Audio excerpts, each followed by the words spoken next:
Hello. Hi.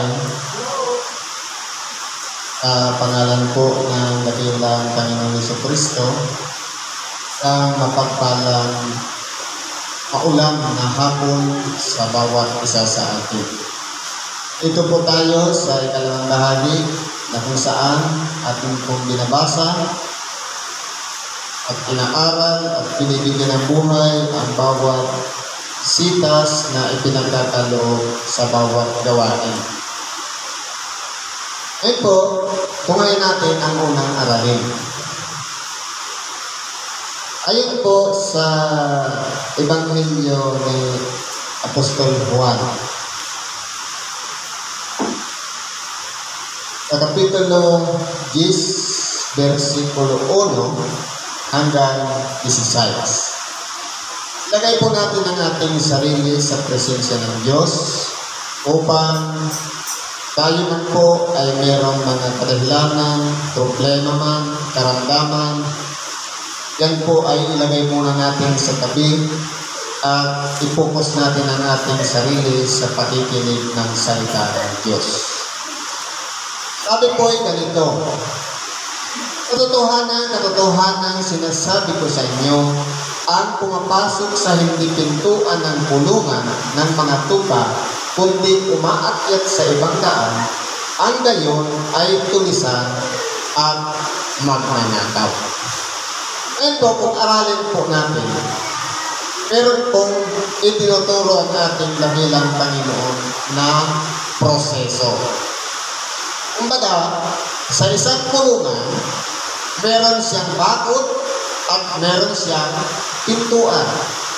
Sa makatuwid, kinakailangan ang lahat ng mga tupa ay dumaan sa tamang pintuan. Pero kung halimbawa, yung tagapag-alaga hindi dumadaan sa tamang pintuan, kahit sabihin natin mababa lang yung bakod, pero tumatalon siya sa bakod, ibig sabihin, kumbaga, unang-una, wala ng disiplina. Kaya sabi dito, kapag umaakyat sa ibang daan, ibig sabihin, humahanap ng sariling daan, o sinisira niya yung bakod para gawin yung sariling daan, ibig sabihin niya, hindi po siya nasa tama. Kaya kinakailangan, kaya nga inilagay ang pintuan para doon dumaan. Katulad din naman sa ating mga tahanan.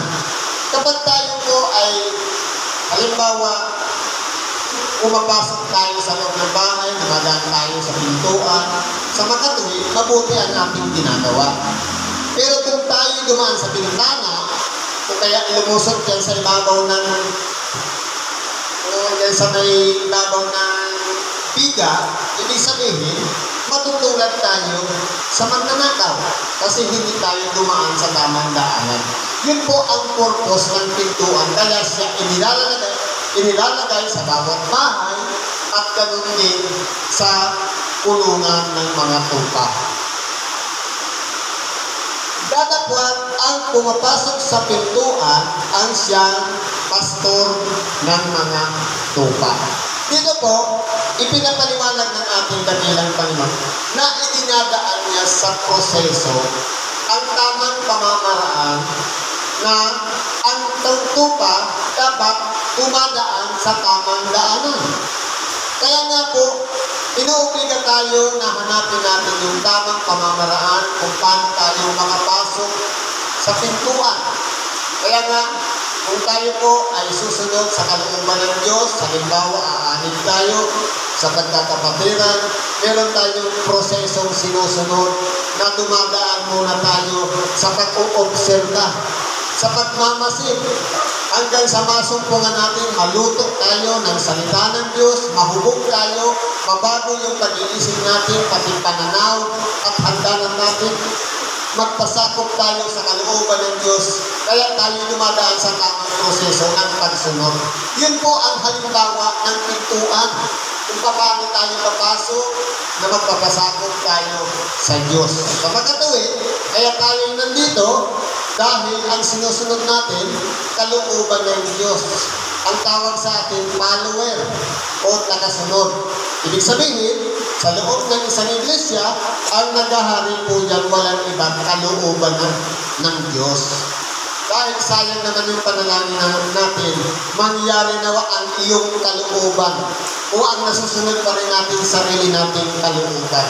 Sa makatuwid, kahit umulan man, kahit bumagyo man, kahit anuman ang lagay ng panahon, kung tayo po'y may pakikipag-isa kay Kristo sa bawat araw ng pagsamba, hindi po siya magiging balagi para makarating tayo sa templo. Kaya yan po ang tamang pamamaraan na tayo tapat sa Diyos sa pagsunod sa kanyang kalooban. Binubuksan niya siya ng bantay pinto at dinirinig ng mga tupa ang kanyang tinig at tinatawag ang kanyang sariling mga tupa sa pangalan at sila'y inahatid sa labas. Kumbaga po, meron pong relasyon ang pastor sa mga tupa. Dahil nakikilala ng mga pastor ang sariling kanya. Kaya po ang ating nagilang Panginoon, meron po siyang pakikipagtipan sa tao. Sa makatuwid, kung tayo tagasunod ni Kristo, sa makatuwid, ang pamumuhay natin naaayon na sa kalooban ni Kristo. Hindi sa saling-saling sabi ng mga tao o kaya sa mga dating mga kautosan na ating sinusunod, kundi ang sinusunod na natin kalooban ni Kristo. Kaya tayo nandito, nagtitipon tayo, nakikinig ng Ebanghelyo, ang pinapahalagahan natin, hindi na yung mga sinabi ng mga propeta, hindi yung saling-saling sabi ng mga tao, kundi kung ano yung itinuturo ni Kristo. Ano-ano po ba ang mga itinuro ni Kristo? Hindi siya naparito para sirain ang kautusan, kundi para tutarin ito sapagkat walang tao ang nakagawa o nakatupad ng kautusan ng Diyos na ipinagkaloob sa pamamagitan ni Moises. Kaya ang ating dakilang Panginoon lamang. At maliban doon, meron din kautusan sa Kanya na walang iba kung ano ang magiging buhay niya, kung paano niya iaalay ang kanyang sarili, alang-alang sa mga makasalanan, para mapatawad ang ating mga kasalanan. Lahat ng yan ay ginawa niya at hindi siya nagkulang o nagkasala man. Itinuro niya sa atin kung paano tayo dapat magalit. Dapat po, kung tayo po'y nasa ilalim na ng turo ni Kristo, dapat yung turo ni Kristo tungkol sa aral niya sa pagkagalit, yun na po ang inaalala natin na hindi na tayo pinalulubugan natin ng araw ang galit. Itinuro sa atin ang tungkol sa panunumpa. Na kapag tayo nanunumpa, ang oo, maging oo, ang hindi, maging hindi. Itinuro din sa atin ang pagpaparaya na kahit na araw-arawin pa tayo ng ating kaaway o kalaban, ang mahalaga ay pampakita pa rin natin sa kanila ang pag-ibig. At sabi nga, haba ng pisi o pagpapasensya sa mga taong gumagawa sa atin ng kasamaan. Itinuturo din sa atin ang ating dakilang na ibigin ang kaaway at idalangin ang mga nagsisiusi. Sa makatuwid, kung yan ay ginagawa natin, nasa ilalim tayo ng kautusan ni Kristo. Itinuro din sa atin kung paano maglimos, na dapat ang mga bagay na ipinagkaloob natin sa ating kapwa dapat mula sa ating puso. Na kumbaga hindi natin tinitingnan kung ano ang gagawin niya doon sa ibigay natin, kundi kung ano ba ang yun ba ay galing talaga sa puso yung pagbibigay. At tinuruan din tayo ng ating dakilang Panginoon kung paano tayo manalangin na hindi katulad ng iba na nalangin ng pagkahaba-haba na sa akala nila hindi ng Diyos. Pero ang tinuturo lang ng ating dakilang simpleng panalangin lang. Walang iba, luwalhatiin ng Diyos, sundin ang kanyang kalooban at yung mga pangangailangan din natin dapat mahinig natin sa Kanya. Ganon din yung hinihingi ng Diyos sa atin. At tinuruan din tayo ng ating dakilang Panginoon kung paano mag-ayuno. Na sa pamamagitan ng pag-ayun na hindi pa kunwari. Na kumbaga, meron yung hindi nakikita ng iba na tayong nag-aayuno. Yan po, mga halimbawa lamang po yan kung paano natin dakilang Panginoon nagbigay ng mga aral o turo sa mga tao. Sa makatuwid, kung yan po ay ginagawa natin, nasa ilalim na tayo ng kautusan ni Kristo. Yun po ang palatandaan ng pagkakakilanlan. Nakikilala natin si Kristo, nakikilala natin ang kanyang aral, at nakikilala din tayo dahil nagpapasakop tayo sa kanyang mga turo. Yun po yung simpleng pamamaraan. Sabi dito, pagka nailabas na niya ang lahat ng sariling kanya, ay pinangunahan niya sila at nagsisusunod sa kanya ang mga tuka sapagkat nakikita nila ang kanyang tinig o nakikilala nila ang kanyang tinig. Kaya po dito, maaasahan natin yung sinasabi dito ng ating dakilang Panginoon. Lahat po tayo ay tinuturuan kung paano makipagrelasyon sa ating dakilang Panginoon. Na kinakailangan sa bawat araw o oras ng ating ginagawa, dapat palagi natin siyang kasama. Yun po yung pundasyon. Na halimbawa, kahit meron tayong plano, kapag hindi natin kasama si Kristo, magiging useless. Kaya nga po siya ang tagapamagitan. Hindi pwedeng manalangin tayo ng Diyos at ng direkta. Kinakailangan lahat dadaan sa ating dakilang Panginoon. Sa makatuwid, kung tayo po ay nakikilala natin si Kristo, simple kasunod doon, makikilala din natin yung kanyang mga aral. At kapag ginagawa natin yung kanyang aral, yun na rin ang palatandaan na kikilalanin din naman niya tayo sa oras na nagpasakop tayo sa Diyos na ang sinusunod na natin ang kanyang sariling kalooban. Yun po yung gawain ng tupa. Kung ano ang kalooban ng pastor, yun ang sinusunod. Dahil po, kung tayo po ay halimbawa, ito yung plano ng Diyos, tapos marami tayong dahilan, ayaw kong magsimba, ayaw kong manalangin, ibig sabihin, hindi tayo tupa. Matutulang tayo sa mga kambing na maiingay, mga reklamador. Kaya po, ang ginagawa lang natin dito, simple lang. Kung paano ang sinabi ng ating dakilang Panginoon sa lahat ng mga alagad niya.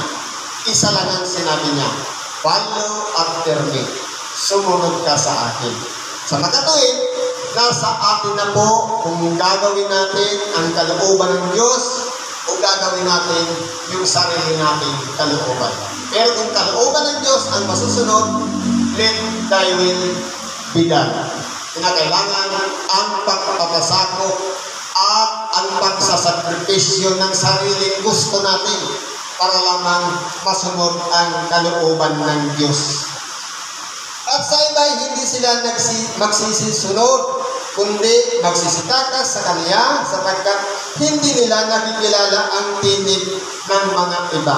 Kaya po kung halimbawa, sa pamamagitan ng isang kawan na ipinagkaloob ng Diyos para pangunahan ng ating dakilang Panginoon, kapag hindi nila nasumpungan o nakita si Kristo na nangunguna sa kawan, sa makatuwid, magsisitakas po ang iba dahil wala doon si Kristo. Ang hinahanap nila, yung presensya ni Kristo. Sa makatuwid, yung mga aral niya na nandoon, ipinapahalag, ipinapaliwanag, yun po yung pamamaraan na nandoon si Kristo sa pamamagitan ng pagsunod. Pero kung tumataliwas, wala doon si Kristo. Sapagkat ang sinusunod, yung mga saling-saling sabi ng matatanda, walang iba, yung mga sari-saring mga kautusan na ipinagkakalog na wala naman sa mga banal na kasulatan. Kaya po, ang kinakailangan dito, dapat lahat nagmula sa itinuro at ipinahayag ng ating dakilang Panginoong Jesucristo. Doon dapat nakasalalay ang ating pagkakakilala sa Kanya o pagkakakilanlan sa Kanya at ganoon din ang pagkakakilanlan sa atin. Ibig sabihin, magkakaroon tayo ng mabuting relasyon kay Kristo. Sa pamamagitan ng pakikinig natin ng salita ng Diyos at pag-apply natin sa ating pag-araw-araw na pamumuhay at pagpapasakop sa Kanya, and vice versa, sinusunod na natin ang kanyang kalooban, nagiging mabuti pa tayo sa harapan ng ating dakilang Panginoon. Kikilalanin pa tayo. Sapagkat, nararamdaman natin yung presensya ni Kristo, presensya ng Diyos sa ating buhay, na kaya tayo gumagawa, nagpapagod sa pananalangin, araw-araw o linggo-linggo pupunta sa templo, dahil lamang sa kalooban ni Kristo. dahil sa kalooban ng Diyos. Na kung titingnan po natin sa mga sarado at pag-isip, sayang, ganito sana ang sarap matulog. Pero dahil sa sakripisyo, andito tayo alang-alang sa pagsunod sa kalooban ng Diyos. Kaya po, kung titingnan po natin, napakaganda ng aral na ipinagkakaloob sa bawat kampanin. Kaya nakakamiss po kapag hindi natin napapakinggan ang Ebanghelyo. Hindi natin naririnig. Dahil yan po ang pinakapagkain ng ating nag-iisang kaluluwa. Na sa kabila ng ating mga kabalisahan, mga problema, karamdaman, kailangan natin ng aral o turo ni Kristo sa makatuwing bagay ang Ebanghelyo na diyan lumalakas ang ating pananampalataya, ang ating pag-asa, at ganoon din ang nakikibaga natin sa buhay dito sa ibabaw ng sanlibutan. Na kahit na punong-puno na tayo ng problema, sari-saring mga karamdaman, kung ano-ano mga dumarating sa ating buhay, hindi po tayo tumitigil. Nagpapatuloy lang tayo dahil lang po sa pagsunod sa kalooban ng Diyos. Kaya po, kumbaga, sa buhay ng tao, kapag nagkaroon ng karamdaman, wala nang chance. Bakit po?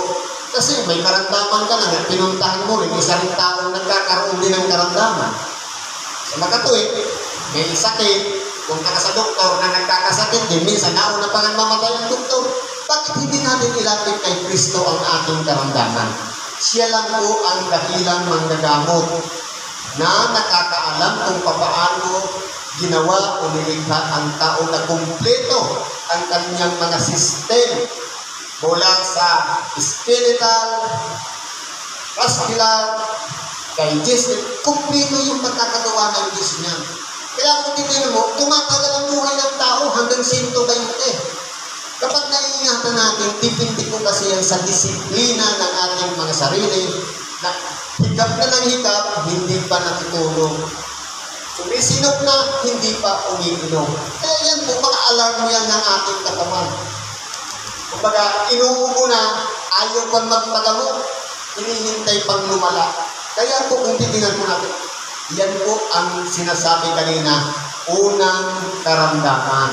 Karamdaman na hindi natin pagsunod o pag-ingat sa ipinagkaloob ng Diyos na katawan natin na perfectong pagkagawa mula ng isilang tayo. Sinira lamang natin sa ating mga ipinapapasok natin sa ating mga katawan. Kaya panalagaan natin yung templo ng Diyos, yung ating nag-iisang katawan, na paabutin natin ang mahabang buhay. Ang susi niyan, walang iba. Sabi nga, igalang mo ang iyong ama at ina. Yan ang susi ng mahabang at mabuting buhay dito sa ibabaw ng sanlibutan. Balik tayo dito sa sitas. Sabi niya, sinalita ni Jesus sa kanila ang talinhaga na ito. Dapat hindi nila napag-unawa kung ano ang mga bagay na kanilang sinasalita. Kaya po, yung mga nakapaligid sa ating dakilang pagsarado yung mga pag-iisip na hindi nila napagtatanto na yung mga kausap niya, mga eskribas, parisiyo, na pinararatangan ng ating dakilang Panginoon na mga magnanakaw. Dahil isinisiksik nila yung mga aral na wala naman sa mga banal na kasulatan at ginagawa nilang kautusan para sa mga tao na sila nga kahit nililiit ng kanilang mga daliri, ayaw galawin. Ayaw man lang magpasakot doon sa mga utos na ipinagkakaloob nila sa mga tao. Ibig sabihin, hiwalay sila. Hindi sila sakot doon sa aral na itinuturo nila. Ganun po ang gawain ng mga eskribas at parisiyo. Pero po, sa aral na itinuturo ni Kristo, kasama lahat. Kaya nga dumadaan sa tamang proseso, dumadaan sa tamang pintuan upang ang tao ay makita kung may pagpapasakot at handang sumunod sa kalooban ng Diyos. Sabi dito, muli niyan sinabi sa kanila ni Jesus, katotohanan sinasabi ko sa inyo, ako ang pintuan ng mga tupa. Ang lahat ng nangauna sa akin nagsiparito ay mga magnanakaw at mga tulisan. Datapwat, hindi sila dinirinig ng mga tupa. Ito po, maraming mga eskribas, parisiyo na namaster na nila ang mga kautusan. Pero po, malayo ang loob ng mga Hudyo sa kanila para sumunod sa kanilang mga pinagsasabi. Dahil po, yung mga eskribas parisiyo, sila po ang tinatawag ng ating dakilang Panginoon, mga magnanakaw at tulisan, na ginagamit ang aral ng salita ng Diyos para magdamdam, para lamang bigyan sila ng kanilang pangangailangan. Na kumbaga, ang nangyayari po dito, kaya sinasabi ng ating dakilang Panginoon, siya ang pintuan ng mga tupa. Dahil po, ang kanyang itinuturo ay nasa tama lahat ng proseso. Kaya nga, idinadaan niya sa mga talinhaga. Bakit po? Para yung mga marurunong ay maging mangmang. At yung mga mangmang ay maging mga marurunong. Sa pagkatuwid, yung hindi nakakataho o nakakaalam ng mga pangangaral ng ating dakilang Panginoon na hindi niya maunawa, ibig sabihin niya, kapag gumana lamang sa sarili natin karunungan, hindi po talaga natin yung mauunawaan. Pero kapag pinangungunahan ng kapangyarihan ng Espiritu Santo, mauunawaan natin yan. Yun po yung essence ng tinatawag na talinhaga, na ang kawalang kaalaman, kapag mayroong subaybay ng Espiritu Santo, ang talinhaga, nauunawaan natin. Pero, doon naman sa mga marunong, ini-ignore po ang mga aral ng talinhaga. Magiging useless. Kaya po, ang pagmamara ng ating dakilang Panginoon, parang bulagin niya yung mga nakakakita at yung mga bulag makakita. Nang sa ganon, mapagtanto ng bawat nakikinig ng aral ng ating dakilang Panginoon, ito na yung presensya ng Espiritu Santo na nag-uudyok sa atin kung paano natin uunawain ang mga aral na kanyang ipinapahayag sa bawat tao. Kaya po kung titignan po natin, paano natin ilalagay na si Kristo ang pintuan? At kung titignan po natin, paano magiging pintuan ang tao? Sabihin natin siya'y anak ng Diyos. Paano siya gagawin pintuan? Lalagyan ba natin ang bisagra? Hindi po. Kailangan ginagawa ng talinhaga na ipinalalagay niya ang kanyang sarili na siya yung pintuan. Na ang lahat ng mga tupa na nasa ilalim ng kanyang pangalan ay dadaan sa kanya. Sa pagkatuloy, nagkikilala si Kristo. Dumadaan sa tamang pintuan. Kaya po, kung yung ating dakilang Panginoon nagturo ng mga basic na aral, dapat po, huwag natin babalawin yung mga basic na yun ay tinuro ng ating dakilang Panginoon na sinabi ko kanina, yung mga turo na. Yun ay yung kahulugan ng talinhaga. Sabi dito, ako ang pintuan. Ang sino man taong pumasok sa akin. Halimbawa, palagay natin siya pintuan. Ang sino man taong pumasok sa akin, paano tayo papasok sa ating dakilang Panginoon? Kung hindi po natin siya ipapaliwanag ng katalinhaga. Ibig sabihin, kung tayo po ay magpapasakop sa kanyang mga aral o turo, ito na yung pintuan na sumpungan na natin. Ngayon, kapag nasumpungan natin, sabi dito, at ay siya'y maliligtas at papasok at lalabas at makasusumpong ng paskula. Sa magkatuwid, ang tao po kasi, minsan po, alabas, papasok, hindi na kontento sa isang sekta, papunta sa iba. Pero hindi din po natin, ang tinuro na iglesia ng ating dakilang Panginoon, pangbuong sanlibutan. Hindi lang dito sa Pilipinas, hindi lang doon sa Israel, hindi lang kung saan, kundi pang-universal ang itinuturo ng iglesia ng ating dakilang Panginoon. Worldwide. Sa makatuwid, hindi ibig sabihin Pilipino lang ang maliligtas o mga Hudyo lang ang maliligtas, kundi lahat ng nasa ilalim ng pangalan ng ating dakilang Panginoong Jesucristo. Ibig sabihin, kapag tinuturo doon yung mga aral na wala si Kristo, hindi yung kay Kristo. Kapag tinuturo yung aral, salita ng Diyos, kasama doon si Kristo, yun ang kay Kristo. Yun yung iglesia na kanyang itinatag na kinakailangan doon na masasakot ang mga tao. Pangbuong universo po yan. Hindi po yan sa exclusive lang sa isang bansa o sa isang lugar, kundi pangkalahatan po yan. Yan po ang iglesia na itinatag ni Kristo. Sabi dito, hindi pumaparito ang magnanakaw, kundi upang magnakaw at pumatay at pumagsa, ako'y naparito upang sila'y magkaroon ng buhay at kasaganaan nito. Kaya po ang purpose ng magnanakaw, walang iba, magnakaw. Pero po, ang purpose naman ng ating dakilang Panginoon, tingnan yung magiging kalagayan ng tao. Yung future. At kung paano na ang tao dapat lahat makakilala sa Diyos. Lahat mabago ang pagkatao. Lahat makasunod sa kalooban ng Diyos. At lahat masumpungan natin yung tinatawag na pag-asa. Sa makatuwid, hindi lamang tayo nagsisiyasa sa buhay na ito. Kundi in the future, yung tinatawag na kung paano ang magiging kalagayan ng ating nag-iisang kaluluwa after life. Life after life. Sabi nga, buhay na walang hanggan. Yun ang ini-offer ng ating dakilang Panginoon. Pero dahil nga nabubuhay tayong tao, andyan yung mga kahirapan, problema, at ano pa man natin naratas natin sa atin, nagiging balakid po yun para matarget natin yung buhay na walang hanggan. Lamang, binibigyan pa tayo ng pag-asa. Kaya patuloy na ipinangangaral ang salita ng Diyos upang sa ganon, masunod natin ang tamang mga pamamaraan ng pagsunod sa kalooban ng Diyos. Sabi ko rito, ako ang mabuting pastor.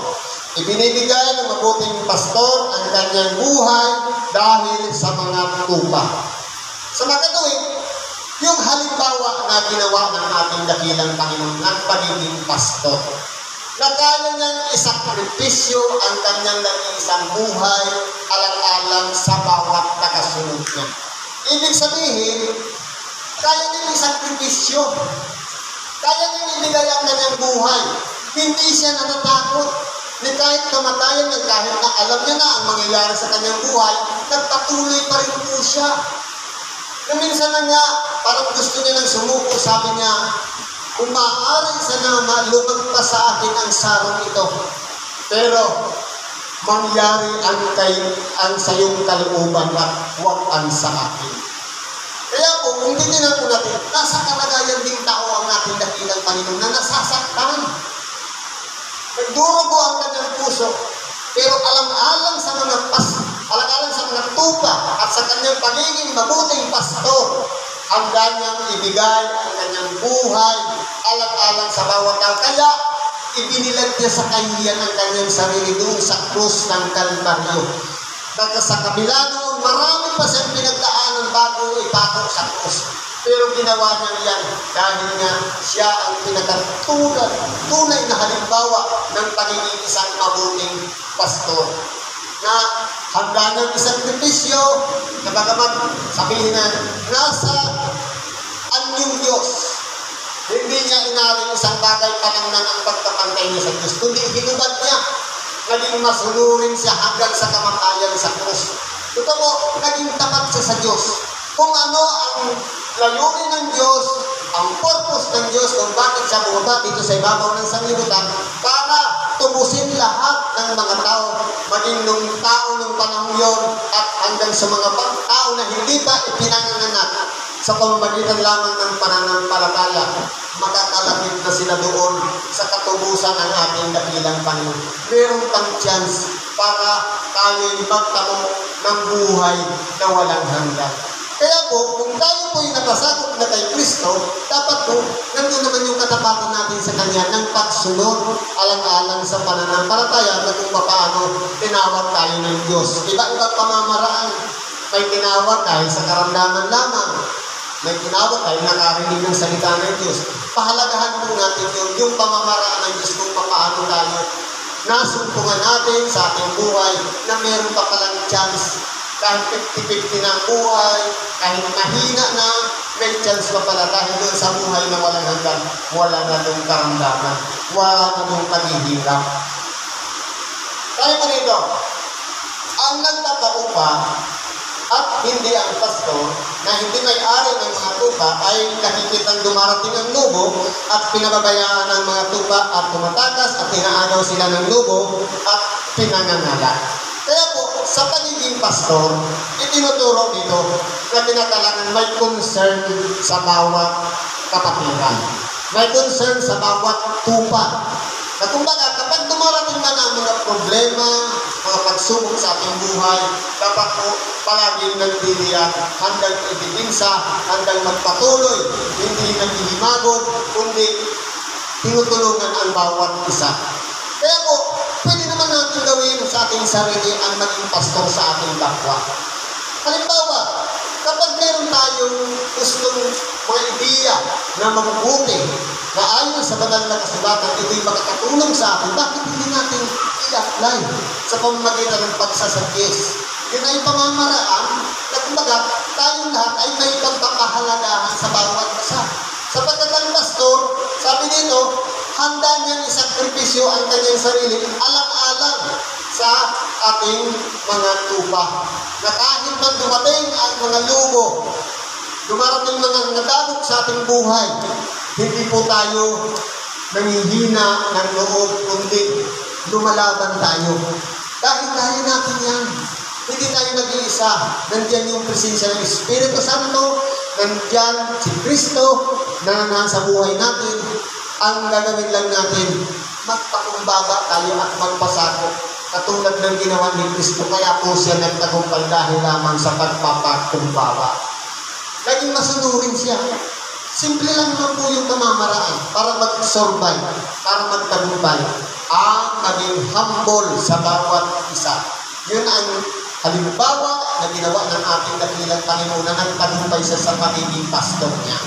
Kaya po tayo, tinuturuan naman tayo dito na dapat kinakailangan hindi natin hahayaan na tayo magsipangalan, kundi tayo dapat maging intact, maging sama-sama hanggang sa pagsalubong ng sa ating dakilang Panginoon. Sabi nito, siya'y tumataka sapagkat siya'y upahan at hindi ipinagmamalasakit ang mga tupa. Sapagkat kung walang pagmamalasakit sa ating kapwa tupa, ibig sabihin, hindi po yan galing sa Diyos. Hindi po yan pastor.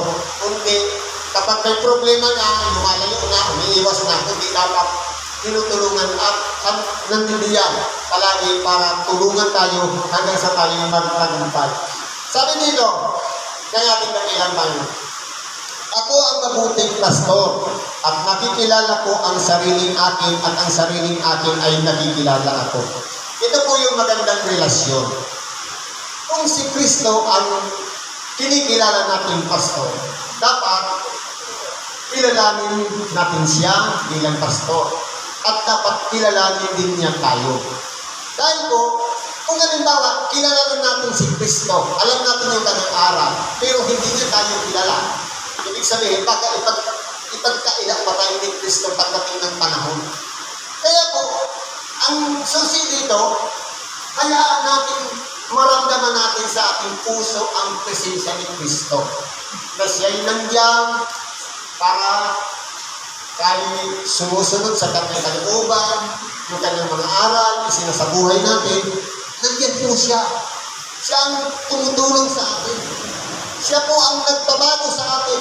Na yung dati natin buhay, kinalimutan na natin at nabubuhay na tayo kay Kristo. Sa makatuwid, handa na tayong magsakripisyo, magsunod, kahit ano man ang mangyari sa ating buhay, basta tayo na kay Kristo. Tayo po ay malakas ang loob at nagpapatuloy sapagkat hindi tayo dapat panghinaan ng loob. Ang kalaban palaging nariyan. Kapag tayo po ay malapit kay Kristo, nandiyan naman yung kalaban. Kaya huwag tayong maghihimagot. Kundi magpatuloy tayo sa pagpapasakop kay Kristo. Yun po yung palatandaan ng pagkakakilanlan sa atin. At pagkakakilanlan din natin sa Kanya. Ibig sabihin, vice versa, kilala niya tayo, kilala din natin siya. Yun po yung importante. Sabi nito, kaya ng pagkakilala sa akin ng Ama at sa Ama ang pagkakilala ko at ibinibigay ko ang aking buhay dahil sa mga tupa. At mayroon akong ibang mga tupa na hindi sa kulungan ito, sila'y kailangan din naman dalhin ko at kanilang dirin din ang aking tinig at sila'y magiging isang kawan at magkakaroon ng isang pastor. Sa makatuwid, kung titignan po natin sa buhay natin dito sa ibabaw ng sanlibutan, ang pagkakilanlan, yun po yung importante. Dahil kung may pastor, may tupa. Kilala ng mga tupa ang boses ng pastor. Sa makatuwid, Kapag narinig na natin ang boses ng pastor, hindi po tayo mag-aatubili o magkadalawang isip na lumapit doon sa pastor. Sa kabila noon, meron pang tiwalay na walang iba kung papaano ang ating nabilang pag nagpahayag ng salita ng Diyos sa mga tao. Meron pa siyang hiwalay na mga tupa na wala sa kulungan. Sa makatuwid, nung siya'y namatay sa cross, saan siya pumunta? Nangaral sa mga espiritong nasa bilangguan.